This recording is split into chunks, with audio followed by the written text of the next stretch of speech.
Thank you so much for joining us today. My name is MG Govia. I'm the Senior Education Outreach Liaison at NC811 and your host for Digging Deep, an NC811 podcast.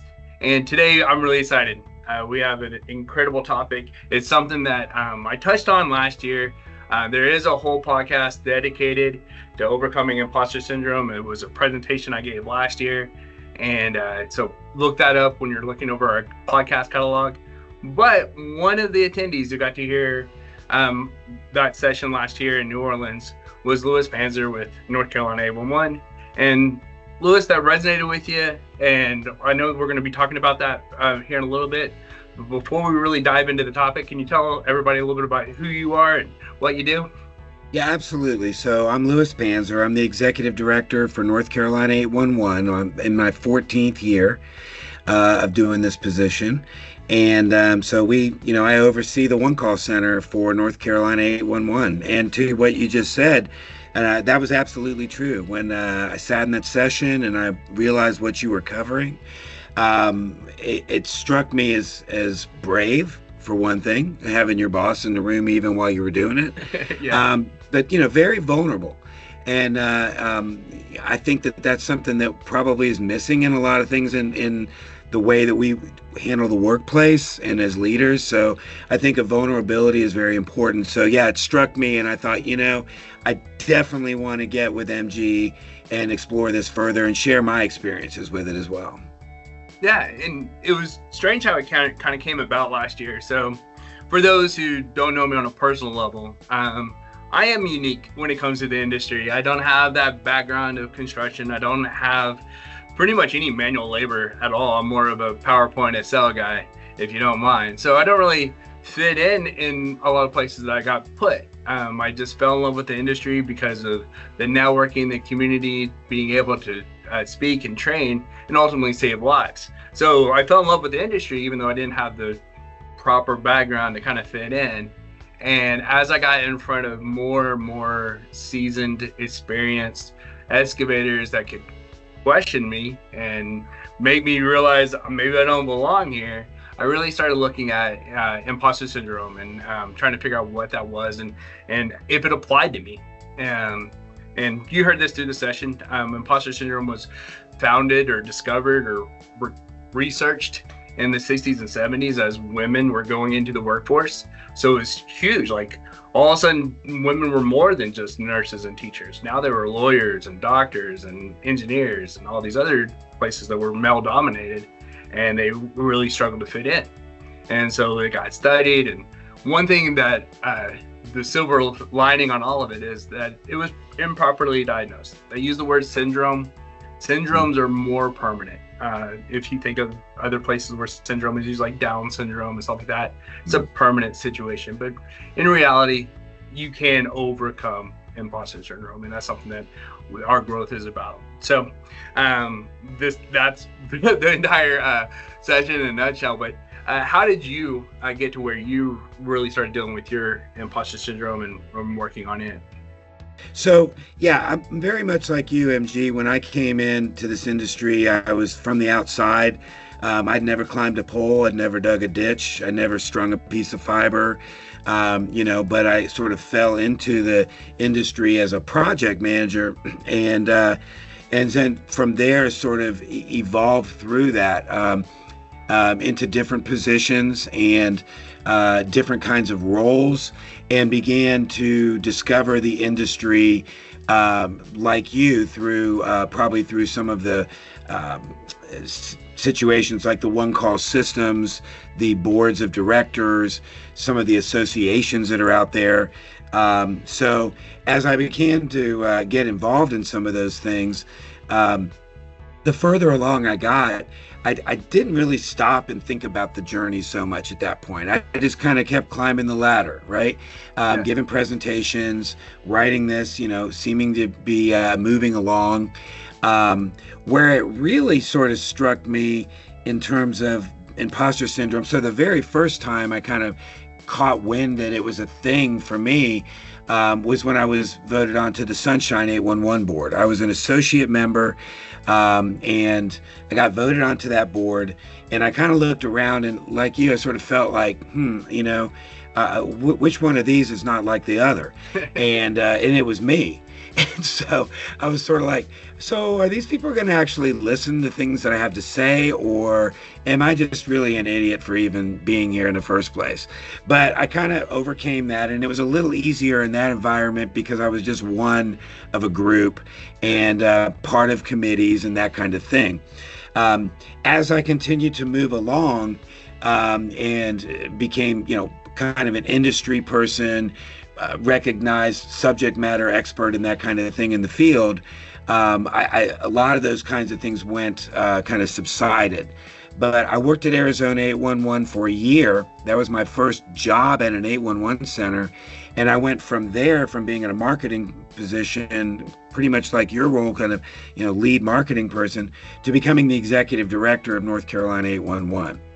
At that time, I felt like, okay, yeah, I'm ready for this. Let's do this thing. And when I walked in the door there, and first I applied, and there was like 70, 80 people that applied. It came down to 3, and it was myself, and it was the second in command of the place and a board member. And I thought, there's no way. But then they chose me. And so here I was in the seat. So the first time it really struck me as a thing that kind of created anxiety about it, and that was at my first board meeting that I had to lead. So I'm sitting at the table. It's a U-shaped table. There's 20 people sitting around it. And they start to go and introduce themselves. And it's somebody from AT&T, and it's somebody from Duke, and it's somebody from the city of Charlotte, NC811, go around the horn. And I'm sitting there going, why am I at the head of this table getting ready to prepare and talk to these folks and tell them things? And so in the course of that first meeting, I had kind of an out-of-body experience. And I don't know if you've ever had this when you're conducting meetings, but you sort of float out of yourself and you look down and you go, who is that person talking? And what are they doing? And what are they talking about? And who gave them a platform to do that, So that's where it sort of started to sink in that I sort of started to experience little bits of waves of that feeling. Yeah. So I think for me, the imposter syndrome is I don't relate in the way that I haven't done the same type of work. And yours is more of you're at this echelon of leadership. And that is kind of where you are, like, if I'm putting words in your mouth, let me know. But yours is more on the leadership power thing, and mine's just fitting in sometimes. Well, the fitting in part is important because even backing up, there was a point where I applied for a job with a power company, and it was for managing joint use of poles, okay? And I applied for it, and I had a pretty good shot at it. But one of the things I told them in the interview is that, look, I'm happy to go to lineman training. Yeah. I felt honestly like I needed to do something to prove that I was part of that I was a boots on the ground, that I could fit in. Like you said, I didn't know that I was going to fit in with people who had devoted their entire lives through going to training and spending time on the ground, climbing poles, doing restoration. I'm a guy like you, okay? I come from more of a data, PowerPoint background and electronics and software and stuff. Right. But that's not the same thing as the people who are actually, pumping gas and running smart pigs and, OQ and all this kind of stuff. Right. So yeah, for sure. I felt that same way, like, why am I here? Why did they let me into this club? Right, exactly. And that's something that over the last 6 years in my current role, doing the education and outreach, one thing, a common phrase I say often is, hey, I agree that I don't have the background that you have, but I learned from people just like you in the last class I had. I'm learning just as much as I'm training throughout the last 6 years. And that's why we have that common ground now, not to take away from common ground lines, but sure. But now I do have commonality with the excavators who are out there, because I've learned all their bad habits and their good habits, and we can talk about it all now over the just let me be in the place for a little while, and then I'll assimilate and I'll be able to fit in finally.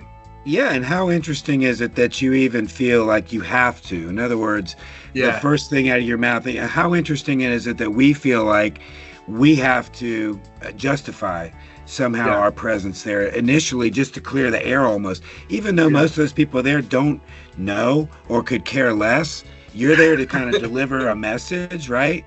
yeah, And you know the material, and you know, like you said, right from wrong on what they're supposed to do. And yet we feel compelled sometimes that we have to sort of say, okay, guys, I know I'm not like you. And they're looking at you like, well, I didn't even know. If you hadn't have said it, I wouldn't have even right. thought it. So it's Yeah, interesting. yeah. They don't know. They don't know if I have a shovel or not. Why am I telling them? Yeah, that's a good Right. point. One thing that you and I discussed is the mental health aspect of imposter syndrome as a whole, but how it affects not only the industry but specifics within the industry. So one topic that I just had an exchange with one of an attendee of one of my training sessions, and he comes up afterwards and he admitted out loud to me that he's like, even in the field, just holding a shovel, sometimes you can have imposter syndrome because, yeah, you might be the little man on the totem pole, but your mistake could cost somebody else's safety, someone else's stuff. And so they always second guess everything they're doing, even though they may not feel like they're underqualified. It's just that they have so much on their shoulders that they feel like an imposter because they're not confident in themselves. And so I think that's something that I was really impressed with, is that even on a granular level, even on I'm just me and my shovel, I still can have imposter syndrome because I know it affects others on my team. Yeah, for sure. I mean, and there's no layer, there's no level at which I think it doesn't cover, and there's no job type or it's not gender, it's not racial, it's not anything like that. It's purely your own self-confidence. And I can tell you that, for me, when I recognized it, and I was going to counseling because I couldn't understand where some of the anxiety was coming from. Right. And in the course of the counseling, it was the counselor who pointed it out, who brought it to my attention. And in exploring it a little bit further, I was sort of trying to understand, well, is it simply to do with the position, or is there more to it? And part of what was unveiled, as it typically always comes out in your counseling, right, there's something from your history or your past. And there were two things when I was younger that kind of, I think, sort of fed it, created seeds for it. One of them was, I can remember when I was like 18 and I had this vision that I wanted to be a rock star. I was going to be a famous musician. And I told my mom this, I'm going to be famous in 5 years. Well, they coined the term 5-year fool to call me a 5-year fool. Now, I did actually achieve that, but the fact that they put a moniker on you as a 5-year fool makes you say, okay. And then the second thing was, just about any kind of success that I had, it was, they called me Lucky Louie. Okay, so that was my nickname, Lucky Louie. So if everything in your life is given to you because of luck, if you stumbled into it, it takes away all the effort and the work that you did to be there. So just those little things can create the nagging voice as well that's in the back of your head that kind of pokes you on the shoulder and goes, yeah, dude, there's no reason. What are you doing, man? You're not supposed to be here. Someone's going to find you out. Right. Someone is going to reveal this, and you're going to be shown for who you are, And just like during the session in my presentation I give, Maya Angelou, there she is. She has all these books published, and she still thought she was an imposter even after all of her success. So success doesn't get rid of it either. It's something that we have to be aware of and constantly battle against, because it does sneak up on you. It can, if you haven't faced it in a while, then all of a sudden I'll be in front of a classroom. I'll be like, oh yeah, I don't belong here. Like, it'll just hit me. It'll be the weirdest thing. So I have to keep it in check. It does happen in all kinds of environments. It could be that you're just socializing with people and you suddenly take stock of who's around you and you go, okay, that's a VP, that's a business owner, that's so and so, and again, what am I doing here, kind of thing. I'll be curious to know the kind of techniques that you came up with, and I'll share some of mine, but some of the techniques that you've come up with to sort of counter that when you start to feel it come up. That is awesome. You segued better than I do. That was exactly what I was going to try to get into next, is resources as well as coping mechanisms and stuff like that we have discovered. For me, I in classroom settings, if that's the place, I just kind of lower my wall. I let my vulnerability show up. I'll say something along the lines of, "Hey, we're going to learn together," and it just kind of puts me in their group. Instead of being the leader of it, I'm like, hey, let's learn this together. I'm the one who gets to read everything, but let's learn together, right? And so that just kind of puts me like within the group instead of leading the group. And that's something that's really helped. There's a book called The Mountain Is You by Brianna Wiest.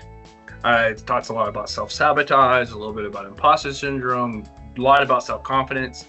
It's a beautiful book. I highly recommend it. The Mountain Is You to anybody. So between that, just the book giving me reminders of why our brain does what it does when it comes to imposter syndrome and stuff like that, and then being able to figure out a quick way to get me out of a imposter syndrome spotlight, because that's what I imagine. Imposter syndrome is internal, but it doesn't affect me until I feel like I'm in a leadership role or I'm ahead of somebody, or like I'm supposed to be the leader in the room, right? And so that's where those hit me. What are some techniques that you use? So that similar to that. So what I discovered, one of the things that really helps is I wrote out literally, it's almost like an affirmations thing, but I wrote out a list of accomplishments. Okay. That's awesome. I have it posted on the wall right over here. And it's life accomplishments, but so it's not even just industry stuff, but sometimes we have to remind ourselves who we are, because we live in the now. If you're living in the now, then you kind of, which is where you want to be most of the time, because that's where you're going to be the most, I guess, effective. But, you can't help but live with your past. And so you can either live with the past of things and mistakes that you made, or you can live in the past of the successes. But we tend to, if we're this kind of a personality type, we tend to downplay those successes and then boost up the failures, right? So for me, having a list of accomplishments that I can glance at, and it lists every publication that I've done, music stuff. I list out the number of board meetings that I've completed. So I've been here 14 years, and every time I complete one, I put another hashtag there. It seems like a simple thing, but and I don't sit there and carry it around all day and look at it, but it's there. As kind of a little reminder, a little tap on the shoulder. Other things you can do is kind of like put, I guess, memorabilia of particular successes that you've had around you. The goal on this is not to inflate yourself to this point of, look at me, I'm the king of the world. Really for us, we're really just trying to say, yeah, it's cool. It's okay. Right. I have a right to be in this seminar or on this panel or whatever it is, hosting this podcast. I have a right to this because I have something to say and it's meaningful. When you think of your trajectory from Arizona 811 to executive director here, I know the interview process must have been difficult for North Carolina. Feeling of that imposter syndrome, and we've already talked about your first board meeting. Here it is now, a few years past all that. You're rocking and rolling with North Carolina 811. Big props to you guys out there. What is a day in the life of Louis Panzer now like?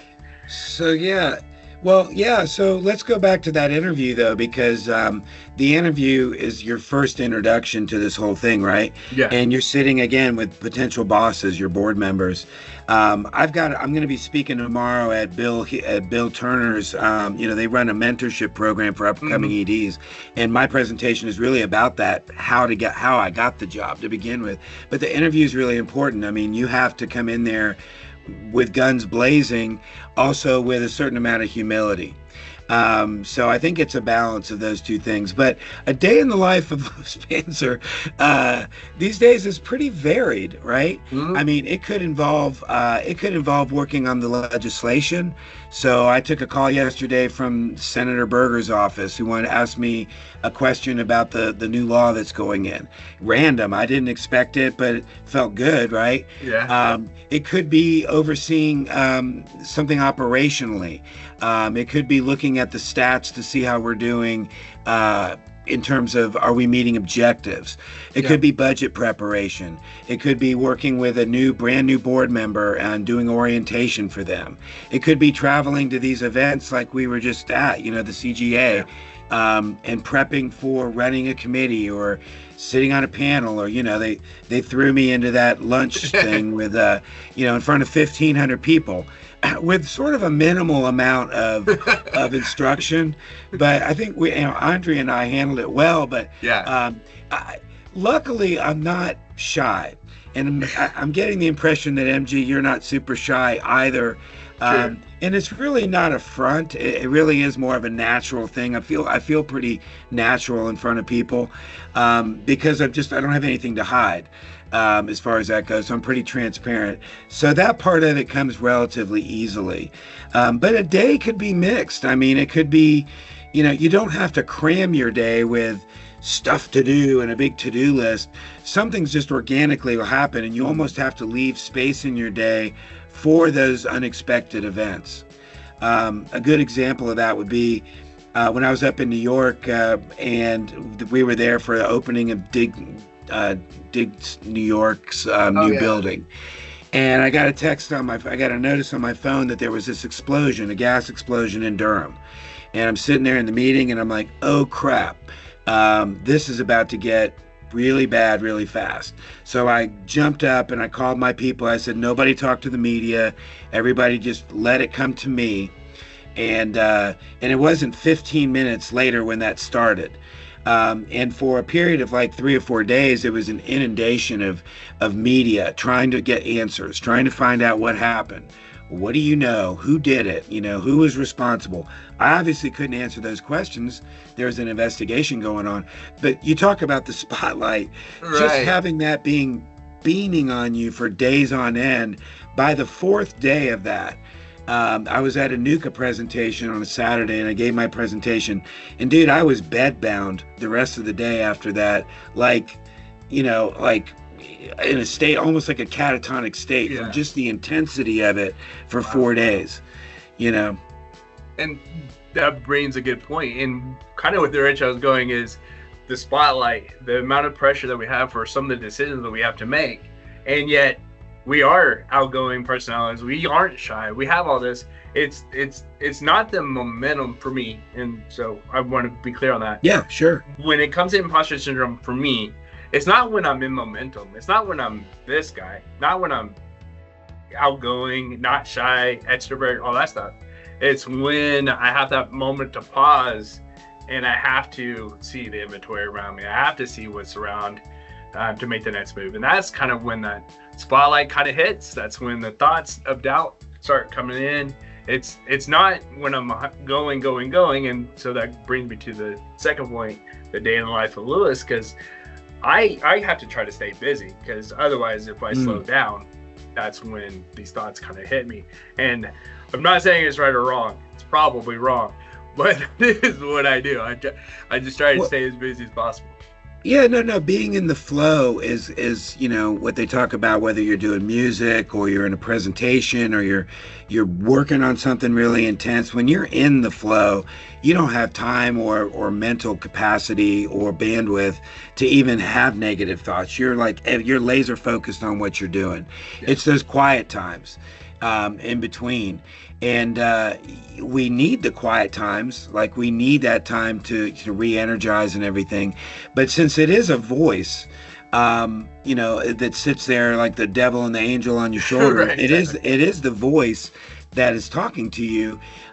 It's those quiet times where it can pop up and say, "Come on, man, who do you think you are?" kind of a thing, and in your heart of hearts that no one's going to come beating down your door and go, "Man, MG, listen, I need your laptop, I need your phone, go ahead and bring it down to the office. Everything's cool, but if you'll just come on down and drop off, and you're like, okay, here it goes. Yep, they got me. They figured it out. I have no business being here. It doesn't happen. It's not going to happen.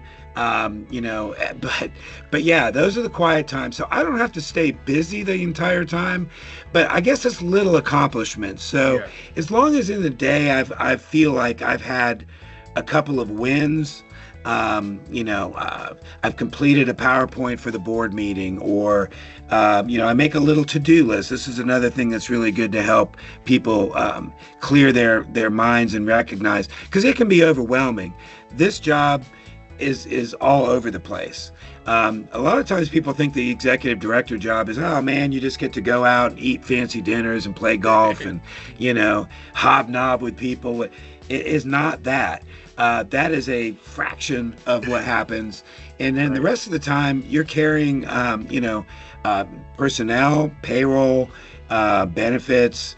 Are people satisfied? You're dealing with all kinds of potential issues from the outside, from the general public, complaints, the law itself, enforcement.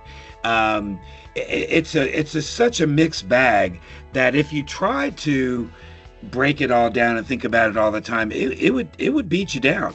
So you almost just have to say, okay, I know this compartment, those things are all humming. And it's part of the way that I feel satisfied about life. I look at it and say, if there's certain things happening in my cylinders that are working, and that's work, it's creativity, and it's family and relationships. We haven't really touched on that part of it, but that's a key piece of the support system that you end up having to really help guide you through some of those things too, and keep you in check. I agree completely.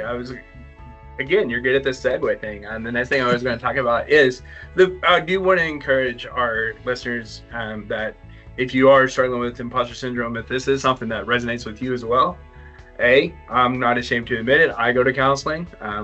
Lewis admitted it earlier as well. And I don't know why we say the word admit. I'm pretty much bragging about it, to be honest with you, because I would be a whole lot worse of a person if I didn't go. So I want to encourage that as well. And then the relationships that we do have, whether it's coworkers who here at NC811 who know that, hey, I'm going to struggle at times. This is an island that I'm on sometimes out there in front of the excavators and stuff. I need people around me to support and remind me that, hey, you've been here for 13 years. 14 looks pretty good. Like you just got to help me ground myself into the projects and stuff like that. So whether it's family, whether it's coworkers, or whether it's your friends on the outside, rely on them. They're going to help tremendously with this stuff. Don't battle this alone. Oh yeah, for sure. In fact, you were just there at the CGA luncheon when I had to get up and honor Sandy. So for weeks in advance of that, because I'm a very sensitive person, and I'm guessing that you are too, it's part of what makes us real, it's part of what makes us vulnerable. But for weeks ahead of that, and I had told Eric, I said, this could really go off the rails, because I'm going to get very emotional up there in front of these people. I just know it. It's not an if, and, or a but. I can practice this 100 times, but when I'm actually there thinking it out and reading this, it's going to be very emotional. And so I printed out the sheet and I laminated it so my tears wouldn't make the ink run. Brilliant. And walked up there, and I got through like the first paragraph pretty good. I even included some jokes. I was trying to be, that was part of the tactic, right? If I can think some funny thoughts. But once I got really into, her accomplishments, and your brain starts to think about it, I lost it, and I lost it, and I was vulnerable about it. And I was kind of a little bit upset with myself, because, I didn't want to be that vulnerable and to be quite that out there. But at the same time, everyone that approached me to a person afterwards said, thanks, that was real and that was really touching. And so I don't think you were ever in danger of being wrong if you're honest and transparent, and there's nothing wrong with that vulnerability. You mentioned people knowing about it. It's important for me that my employees know how sensitive I can be, and that it's okay for them. And actually, that it's okay for them to know that, look, I'm encouraging people to get health. Your health providers want you to take advantage of those things, because the byproduct of you not being mentally healthy it'll take its toll physically. That has physical ramifications. You can get ulcers, you can get, it can spark bad habits, it can spark other kinds of coping mechanisms that aren't healthy. So understanding yourself to the degree that you're healthy, it's so important. That's so true. Before you break ground, know what's underground. Whether you're new to the industry or just need a refresher, OKI 811 certification training has you covered. Get trained online at your own pace, or join us in person for hands-on learning that makes a difference. From safe digging laws to real-world locate scenarios, our courses help protect lives, property, and the infrastructure that keeps Oklahoma moving. Designed for excavators, contractors, and utility pros like you. Sign up today at oki811.org/training. Safe digging starts here. I guess I want to really kind of focus on the next generation of people coming behind us, because, as I'm thinking about going into this mentor meeting tomorrow with, fresh new blood that are going to be looking to come into these jobs. Yeah. Some of them are going to come from inside the industry. Some of them are going to apply to positions in other states, probably where they haven't been. And it's important that they recognize that it is a step. It's a major step. And when it occurs, just know that, these kinds of things that you're doing by going to these mentor programs, by talking to your peers, by really getting an understanding, a deep understanding of the business that you're in, it does shore you up. It does gird you for that job. Have faith in yourself. Recognize it's okay. It's okay to lean on your family, as we talked about before. It's better because they're not going to know until you tell them why your behaviors might seem odd, why you might be distant, why you might seem to be a little bit short-tempered, aggravated, depressed, whatever it might be. Without them understanding the why behind it, they could turn around and think it has something to do with them. And oftentimes, it's important that we tell folks, look, this is not about you. Even when you tell them that, they're going to go, yeah, sure. Okay, right. But if they understand who you are and that these kind of things, they will be supportive and help you through that. Anxiety is something that's super real, and it can be triggered, as we talked about, by different kinds of events. So it can be triggered by those moments where you're suddenly in front of a crowd. It could be triggered by recognition, somebody calling you out to come to the stage to get an award, and as you're walking up there, you're getting a flood of all this stuff. You're getting like, man, this is great. Man, this is incredible. Man, what the hell am I doing here? Who put me up to this crap? And it's such a mix that, I can't say enough. It's so important that you remind yourself, give yourself some positive affirmations. I'm not talking about, I'm good enough, I'm strong enough, and gosh darn it, people like me, the old Stuart Smalley business. But there is something to that, to a certain degree. You do want to know who you are, accept it, get plenty of sleep, rest, exercise, all the other good stuff that you need to do. Keep your life work balance going. That is so good. Well, Louis, I think we're going to wrap up the podcast. I know that we gave a lot of good information. If anybody wants to connect with either one of us, are you open if I share your email address? Absolutely. If anybody reaches out to me, okay. For sure. Yeah. So listeners, if you do want to connect with us, feel free to reach out to me. Email is easy. The word education at oki811.org, or just comment below wherever you're listening to this podcast, and we'll get to you. But Louis, it was a pleasure talking with you. I look forward to seeing you at our NEDS conference, whenever that may be. But probably FNCA or at the CGA in Utah. Yeah, we'll figure that out. So I'm gonna look forward to that, and to all of our listeners, thank you for everything you're doing to keep Oklahoma safe. Thank you. Thank you.